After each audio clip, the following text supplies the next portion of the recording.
सभी भाइयों का राम राम सालार डेयरी फार्म की तरफ से। तो जैसे कि आप सभी को पता है, मैंने आपको पहले ही बताया था कि आपको वीडियो के माध्यम से बहुत जानकारियाँ मिलेंगी। तो अंकल जी से मिलने आया था तो मुझे पता चला कि अंकल जी जो है एक्स मैन रिटायर है आर्मी से। तो अभी किस तरह इन्होंने शुरू किया है, कहाँ से इन्होंने शुरुआत की, और मतलब भाई नौकरी छोड़ने के बाद भी क्या होते हैं कारण होते हैं कि नौकरी वगैरह छोड़ने के बाद अदर नौकरी जो मिल जाती है अपने को, तो उसको ना चूज करते हुए अंकल जी ने बिजनेस का डिसाइड किया। तो वो किस तरह किया जो है इसको आपको बताएंगे वीडियो के माध्यम से। अंकल जी बताइए आप। सबसे पहले तो आपका तहे दिल से धन्यवाद। मैं सुरेंद्र कुमार, मैं श्री पालाराम स्वर्गीय श्री पालाराम जी का लड़का हूँ। मेरा यहाँ आने का एक विशेष कारण रहा है। पहले मैं आर्मी में सर्विस करता था, वहाँ पे सब ठीक ठाक चल रहा था, लेकिन मेरे फादर यहाँ जबलपुर में एक बिजनेस करते थे। बिजनेस में उनके क्रय विक्रय का बहुत काम बढ़ता गया, जिससे उन पर प्रेशर बनता गया और मेरे फादर को एक सहारे की ज़रूरत थी। उन्होंने मुझे बोला कि आप प्रीमेच्योर रिटायरमेंट क्यों नहीं ले लेते। फिर मैंने वहाँ प्रीमेच्योर रिटायरमेंट के लिए आवेदन दिया, तो मेरा अगस्त 2022 में मंजूर हो गया और मैं 31 अगस्त 2022 को रिटायर हो गया। सबसे पहले तो मैं यहाँ वसूली के पर्पज़ से आया था। जैसे कि मेरे फादर का यहाँ बहुत पैसा पूसा फंस गया था, मैं सोचता कि वसूली करेंगे। लेकिन जब मैं डेयरी टू डेयरी घूमता था, डोर टू डोर घूमता था, मैंने देखा कि भैया जब हमसे लोग भैंस लेके जब मुनाफा कमा सकते हैं तो क्यों ना हम भी डेयरी का काम शुरू करें और ये जो क्रय विक्रय का काम है इसको बंद करके डेयरी में कन्वर्ट किया जाए। तब मैंने स्टार्टिंग में 6 भैंसों से काम शुरू किया था। ये 4 सितंबर 2022 की बात है, मतलब मेरे रिटायरमेंट के 5-6 दिन बाद ही मैंने अपना काम शुरू कर दिया। अब आपके पास कितने पैसे हैं यहाँ पे फार्म में? मेरे अप्रोक्सीमेटली 150 भैंस है मेरे पास। तो आप ये बात आप भी देख सकते हो, जैसे 8 भैंसों से शुरू किया 2022 में, अब है 2024 के मतलब एंड है, 25 आने वाली है। 3 साल के अंदर 150 भैंसों तक पहुंचना मतलब ये है कि आम बात नहीं है।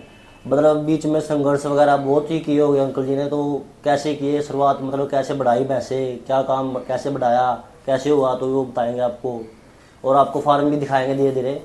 तो पहले ये बताते हैं कि आपने 8 भैंसों से शुरू किया, कैसे आपको प्रॉब्लम आई, इतनी बड़ी डेयरी आपने ली, तो कैसे शुरू किया ये? जो आज मेरा सफ़र 6 भैंसों से लेकर 150 भैंसों तक का रहा है।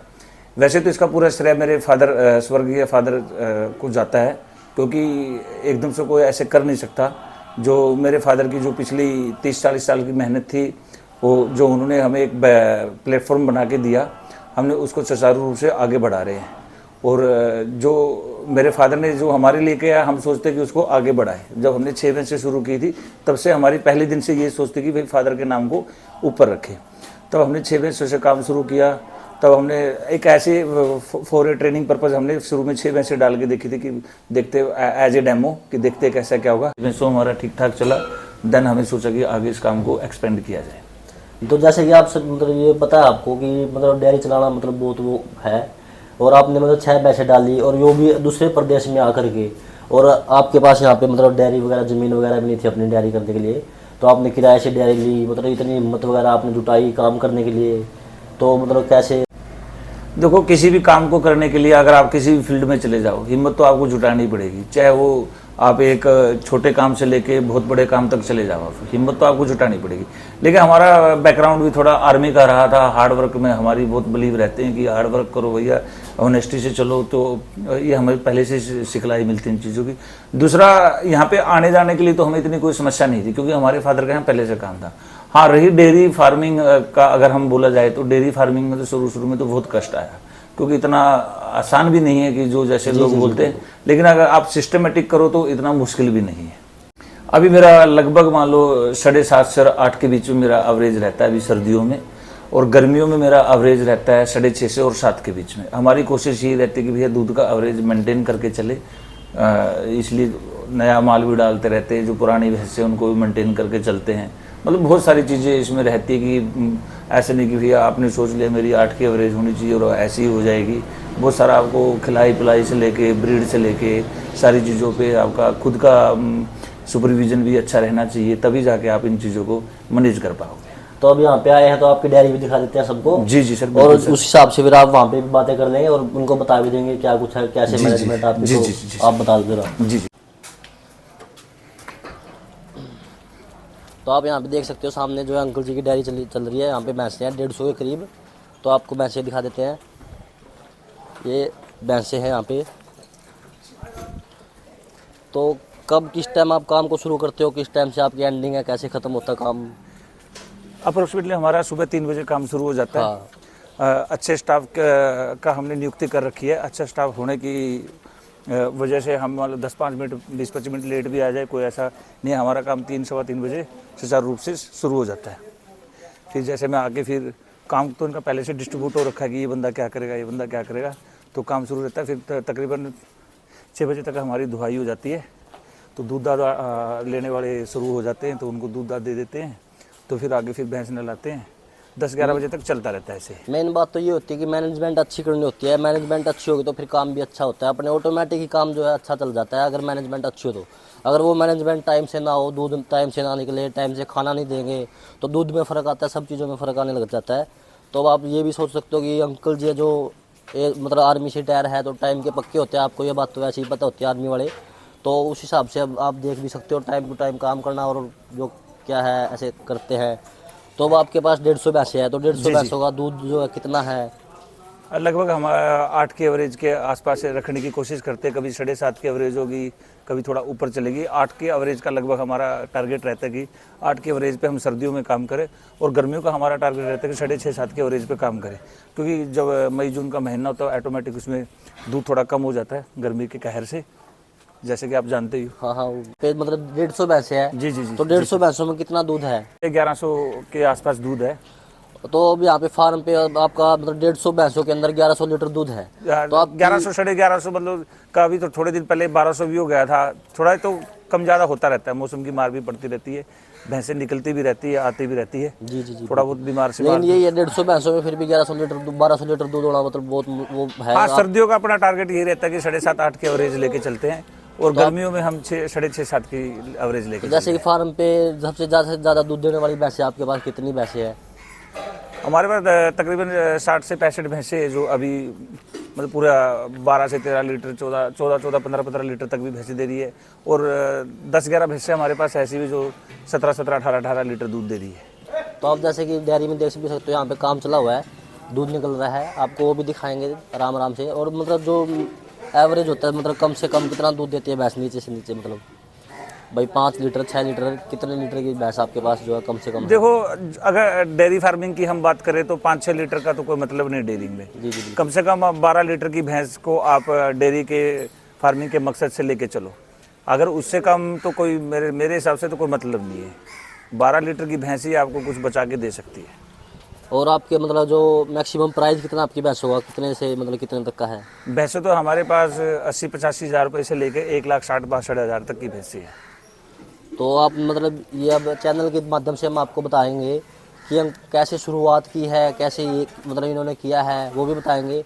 और वैसे तो मैं आपसे जानकारी लेने के लिए इसलिए आया हूँ, इनको काम शुरू करना है, तो वो किस तरह से शुरू करें, कैसे शुरू करें, तो इनके बारे में जानकारी जो है मैं भी लेने आया हूँ। और जो चैनल है, चैनल वाले वो है भाई है, बंधु है, उनको भी मिल जाएगी। तो आपने पहले स्टार्टिंग में कितनी पैसे डाली थी, कैसे काम शुरू किया था? मैंने स्टार्टिंग में 6 भैंसों से स्टार्ट काम किया था, और 6 भैंसों में मैंने एक एक्सपीरियंस गेन किया। अगर आप अपनी डेयरी को अच्छे से चलाना चाहते हो, यानी कि देखो, किसी भी बिजनेस का करने का, किसी भी काम को करने का मतलब होता है कि आपको प्रॉफिट गेन करना। अगर आप अच्छा प्रॉफिट गेन करना चाहते हो, मैं डेयरी फार्मिंग की बात कर रहा हूँ। डेयरी फार्मिंग में आपको सबसे पहले ब्रीड को चूज करना होगा। एक अच्छी ब्रीड के लिए फिर आपको फीड पे पूरा ध्यान देना होगा। फिर दोनों चीज़ों को बैलेंस करने के लिए आपको एक अच्छा मैनेजमेंट भी देना होगा। हाँ जी, बिल्कुल। फिर तीनों चीज़ों को करने के लिए आपको अच्छा स्टाफ, अच्छा जगह, अच्छी आपका स्पेस, जो भी आपको पता ही है, गांव घरों में तो फार्मिंग का काम सबको पता ही वैसे लगभग, जगह से लेके मैनेजमेंट से लेके ब्रीड से लेके फीड से लेके सब चीज़ों को आपको अच्छे से मेंटेन करके चलना पड़ेगा। जैसे कि आपने बताया कि आपकी भैंसों का दूध इतना है, मतलब 15 से 13 से लीटर इतना दूध है आपकी ज़्यादा से ज़्यादा। तो आप भैंसों को क्या खिलाते हो, क्या दाने में क्या क्या डलवाते हो, क्या क्या आइटम डलती है? तो देखो, वैसे तो कुछ स्पेशली हम खिलाते नहीं, लेकिन जो डेयरी फार्मिंग वाले सब खिलाते हैं हम भी वही खिलाते हैं। लेकिन जैसे कुछ भैंसें, जैसे मान लो जो 17 18 लीटर की भैंसें, उन पे विशेष ध्यान दिया जाता है। भाई उनको अच्छे रूप से मान लो 150 से 200 ml पर डे कैल्शियम, सरसों का तेल 150 से 200 ml, मतलब एक्स्ट्रा सप्लीमेंट्स तो आपको लेके चलना पड़ेगा। और जो मेरी मान लो 12 13 14 15 लीटर की भैंसें, उनको मैं सोचता हूँ 9 या 10 के आसपास दाना दिया जाए, और देते भी हैं। और जो उससे कम है फिर उसका थोड़ा कम भी कर देते हैं, जो और कम है थोड़ा उनको कम कर देते हैं। जैसे कुछ आगे प्रजनन के लिए हमारी खड़ी है जो आगे भैंसे, जो छुटेला भैंसे जिसको हम बोलते हैं डेयरी में, उनको थोड़ा थोड़ा उनको भी दे देते हैं 2-2 3-3 किलो राशन, क्योंकि वो हमारा फ्यूचर इन्वेस्टमेंट है। आपकी डेयरी पे जैसे बाखड़ी भैंसे भी है, जी, तो आप जी। इनको जो रखते हो या मतलब सेल परचेज का काम करते हो, मतलब कैसे क्या करते हो इनका? देखो, जो भी हमारे पास बाखड़ी गाभन भैंसे रहती है, जी बिल्कुल। उनको हम अपने फ्यूचर के लिए रखते हैं, क्योंकि यहाँ तो दूध से सारा काम चलता है। दूध की एवरेज मेंटेन करने के लिए भैंसे आपको चाहिए। हम जो भी गाभन भैंस होगी उसको हम नहीं बेचते, हम अपनी डेयरी में उसको इस्तेमाल करते हैं। वो आपको पता ही है कि भैया अब यहाँ से बेचेंगे फिर हम खरीद के लाएंगे, जी जी बिल्कुल। डबल पैसा जाएगा, तो इसलिए गाभन भैंसों को हम यहीं पे रखते हैं। अब जो आपकी मतलब दूध का रेट क्या है यहाँ पे? दूध का वैसे तो सरकारी रेट यहाँ पे 70 रुपये है, लेकिन हर होकर्स आते हैं, किसी का अपना अपना कमीशन रहता है, कोई 2 रुपये कमीशन, कोई 3 रुपये कमीशन, कोई 4 रुपये कमीशन, ऐसा अपने अपने कमीशन पे सब उठा रहे हैं। जिसको जैसा ठीक लग रहा है, जिसको जैसा पोसा रहा है वो दे रहे हैं। तो अब आपके यहाँ पे दूध का तो रेट इतना है, और लेबर वगैरह कितनी लगी हुई है आपके यहाँ पे? अपने पास लेबर तकरीबन 12 से 13-14 लेबर तक रहते हैं। कभी थोड़ा कम भी हो जाते हैं, कभी 1-2 बंदा एक्सेस भी हो जाता है, ये तो चलता रहता है। 12 से मतलब आपका काम किस समय शुरू होता है सुबह के टाइम पे? सुबह हमारा काम तकरीबन 3-3:15 बजे शुरू हो जाता है, और फिर हमारा काम ये 5:30-6 बजे तक दुहाई चलती रहती है। उसके बाद 1-1.5 घंटा बंदे भी रेस्ट करते हैं और भैंसें भी रेस्ट करती है। तब तक मैं अपना दूधा जिसको लेके जाना है, जो हमारे दूध वाले होकर्स हैं, उनको दूध देते रहते हैं। फिर तकरीबन 7-7 बजे हम भैंसों को नहलाने के लिए टंकी पे खोल देते हैं। तो ये काम मतलब आपका जो सुबह का काम है, मतलब किस समय खत्म समाप्त हो जाता है? मतलब काम तो हमारा तकरीबन 9 बजे ही 9 साढ़े 9 बजे तक समाप्त हो जाता है। लेकिन फिर भी हम तो इधर ही रहते हैं कि भैया डेयरी है, डेयरी में कोई विजिटर भी आते रहते हैं, कोई दूध वाला आता रहता है, कोई भैंस भूस वाले भी आते रहते हैं। इधर हम तो 10, साढ़े 10, 11 बजे तक यहीं पे रहते हैं। हाँ, यही बात है कि मतलब डेयरी वगैरह में आप चला रहे हो तो आपको जो है समय वगैरह, जो टाइम वगैरह बिल्कुल आपको देना पड़ेगा, क्योंकि हम एक्स्ट्रा विजिट भी यहाँ पे करते रहते हैं कि देखते, क्योंकि जब काम में लगे रहते तो इतना ध्यान भी नहीं दे पाते। फिर 1-2 राउंड यहाँ पे एक्स्ट्रा लगाना पड़ता है कि देखना पड़ता है कोई भैंस, किसी की कोई बीमारी नहीं सीमारी, सब चेक करना पड़ता है। जैसे अब बीमार वगैरह भी हो जाते हैं तो उसके लिए आपके पास डॉक्टर वगैरह है या मतलब क्या है? आप हाँ, जैसे हमने शुरू में काम शुरू किया था तब हमें डॉक्टर साहब की बहुत ज़्यादा जरूरत पड़ती थी, लेकिन फिर धीरे धीरे डॉक्टर साहब से हम भी थोड़ा सा, मतलब हम ये तो नहीं बोलेंगे कि डॉक्टर बन गए, लेकिन अपना काम चलाने के लिए हम कर लेते हैं। भाई भैंस को नॉर्मली हम देख लेते हैं, जब कोई बीमारी, कोई ऐसा स्पेशल डायग्नोज हो जाता है तो फिर हम डॉक्टर साहब को बुलाते हैं, फिर उनसे ही चेकअप करवाते हैं पूरा। तो अंकल जी, जैसे अब हमारे दर्शक वगैरह है तो उनको छोटे स्तर पे काम शुरू करना है, तो वो कैसे शुरू करे और किस तरह शुरू करे, तो उसके बारे में जानकारी दो आप एक बार को। देखो, कोई भी काम एकदम से इतना बड़ा तो होता नहीं है। तो अब आपको जैसे काम, कोई दर्शक या कोई भी भाई अगर काम शुरू करना चाहता है तो उसको छोटे रूप से ही काम शुरू करना चाहिए। अब हम मान के चलते कि किसी भाई के पास 5 लाख रुपए है, वो 5 लाख रुपए से अपना डेयरी का काम शुरू करना चाहता है। मेरे हिसाब से जो मेरा एक्सपीरियंस बोलता है कि उसको उनको लगभग मतलब 3 या 3.5 लाख ही इन्वेस्टमेंट करनी चाहिए, यानी कि 3-4 भैंसें लेके आनी चाहिए। 1-1.5 लाख रुपए उनको बैकअप मनी रखना चाहिए, जो हम बोलते हैं बिजनेस लैंग्वेज में बैकअप मनी। जो बैकअप मनी है उनको बहुत सपोर्ट करेगी। अब जैसे 3-4 भैंसों से फिर वो अपना एक्सपीरियंस देखेंगे, फिर धीरे धीरे वो बढ़ते जाएंगे। थोड़ा देखो टाइम तो लगता है इन चीज़ों में, लेकिन अब 3-4 भैंसों से फिर उनके 4 होगी, 5 होगी, 6 होगी, 7 होगी, 8 होगी, धीरे धीरे बढ़ेगा काम। वैसे तो 3-4 भैंसें रखने के लिए मतलब जगह वगैरह की जरूरत नहीं होती, वो वगैरह घर पे ही हो जाती है। वैसे तो ये चीज़ भी हो जाती है, और धीरे धीरे बढ़ानी होती है उनको। इन्वेस्टमेंट अब किस तरह करें, मतलब बैकअप मनी आप किस तरह बोल रहे हो? देखो, सबसे पहले तो डेयरी फार्मिंग में क्या रहता है, सबसे मेन तो डेयरी फार्मिंग में डेयरी की आपका जो स्पेस जगह है वो सबसे पहले आपको नियुक्त करना पड़ेगा। सबसे पहला वर्क तो आपका ये है। दूसरा, फिर आपको जो भैंस लेके आनी है, एक अच्छी ब्रीड की भैंस ही आपको लेके आनी है। चाहे वो 10-20 हज़ार रुपये महंगी आ जाए वो ठीक है, लेकिन आपको एक अच्छा ब्रीड ही लेके आना है। फिर आप एक अच्छी ब्रीड लेके आएगा, उसका मिल्किंग ब्रीड अच्छा रहेगा, उसका एक मुर्रा नस्ल जिसको हम बोलते हैं, अगर वो ऐसा मुर्रा नस्ल आप लेके आते हो, उसको चलाने के लिए आपको एक अच्छा फीड भी चाहिए।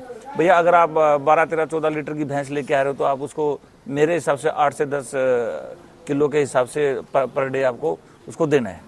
फिर आपको उसको अच्छा मैनेजमेंट में हम कह सकते हैं कि भैया उसको टाइम से कोई इलाज, टाइम से उसकी जैसे हीट साइकिल 21 डेज़ का रहता है, आपको उसका हीट साइकिल भी चेक करना है।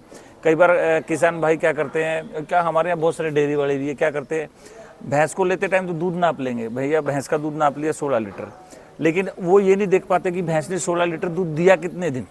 भाई मेरी भैंस 16 लीटर की मैं लेके आया था, 3 महीने 16 लीटर दिया, 4 महीने 16 लीटर दिया, या 5 जो भी, ये क्या एक हीट साइकिल जैसे भैंस का 21 डेज में होता है। कभी कभी क्या होता है भैंस जैसे हीट में आई और दूध को एकदम से ख़त्म कर देती है, 16 लीटर की भैंस 4-5 लीटर पे आ जाती है। उस हीट साइकिल की या अदर कोई डायग्नोज है उसकी आपको प्रॉपर जानकारी होनी चाहिए। अगर आपको हीट साइकिल के बारे में मान लो नहीं पता है तो आप किसी स्पेशलिस्ट डॉक्टर साहब को दिखाएं। और जहाँ तक मेरा ये एक्सपीरियंस कि कई बार जो हीट साइकिल रहता है उसी से दूध गायब हो जाता है, फिर आदमी बोलता है कि भैया मेरी ब्रीड ठीक नहीं थी। ब्रीड जैसे ठीक कि आपने अब बोला कि हीट साइकिल पे थोड़ा ध्यान देना चाहिए। जैसे अब कोई जो है अन्य जो भी भैंस वगैरह डालना चाहता है, अगर वो मतलब 21 दिन में ही उनको गैप कर देगा तो मतलब 2 भैंसे 3 भैंसे उनके पास है, अगर वो उनको ही गैप कर दिया फिर वो दूध का काम कैसे शुरू करे? नहीं, देखो जब आप मान लो भैंस लेके आए, आपकी भैंस मान लो अभी आज का एग्जांपल ले लेते हैं, आपकी भैंस मान लो दिसंबर माह की जनी है, आप उसको 100 दिन के अंदर अंदर 90 डेज से 100 डेज के अंदर अंदर आप उसको ज्ञापन करवाओ। जब वो ज्ञापन हो जाएगी उसको लगभग आप 6-7 महीने तक उसको आप लगाओ। उसका फिर ड्राई पीरियड भी 7 महीने तक उसको आप लगाओ। 3 महीने यानी कि 100 डेज का आप उसका आप ड्राई पीरियड भी रखो, तब जाके आपका वेल मैनेजमेंट रहेगा, तब जाके आपकी भैंस एक जैसे आप ब्रीड चूज करके ले उस ब्रीड के हिसाब से ही दूध देगी। जी बिल्कुल। लेकिन जैसे अब आपने 3 भैंसे की बोल मतलब 4 भैंसे होगी, ज़्यादातर लगा लो कि 5 भैंसे डाल लेते हैं हम। तो अगर अब जैसे कि मैं ये कहना चाहता हूँ कि आपको कि स्टार्टिंग में अपन 2 भैंसों को ही गैप करें तो मतलब अच्छा नहीं रहेगा? देखो वो तो अपने अपना बजट की बात है, किस पे कितना बजट है, लेकिन आप काम शुरू करना तो आप एक भैंस से भी कर सकते हैं। हमारे किसान भाई गांव में एक भैंस रहते हैं, उसी से पूरा घर का कर्ज उठाते, उसी से सब कुछ चलता है। आप चाहे 1 भैंस डालो या आप 10 भैंस डालो या आप 20 भैंस डालो, मेन बात है आपकी ब्रीड अच्छी रहनी चाहिए और मैनेजमेंट अच्छा रहना चाहिए। अगर आप इन दोनों चीज़ों में तालमेल कर पा रहे हो तभी जाके आप आगे सुचारू रूप से डेयरी चला पाओगे, नहीं तो आपको बहुत सारी कठिनाइयों का सामना करना पड़ेगा। आप यहाँ पे आए थे चैनल में, मतलब आपको नॉलेज भी मिली होगी अच्छी, और किस तरह मतलब काम चलता है बड़ी डेयरियों में, कैसे चलता है काम, और मतलब छोटे स्तर से काम को कैसे शुरू करना है, आपको इस मतलब चीज़ की जानकारी जो आपको मतलब अच्छे से मिल गई होगी। अगर कोई कमी वगैरह है मतलब जो आपको जानकारी नहीं मिली है उसको आप कमेंट भी कर सकते हो, जो आपको मतलब चाहिए है जानकारी जो आपको नहीं मिल पाई इस वीडियो के माध्यम से, तो वो आपको अगली वीडियो के माध्यम से हम आपको जो है अपलोड करके बता देंगे। तो अभी के लिए आज की वीडियो इतनी ही थी, तो सभी भाइयों को राम राम, नमस्कार।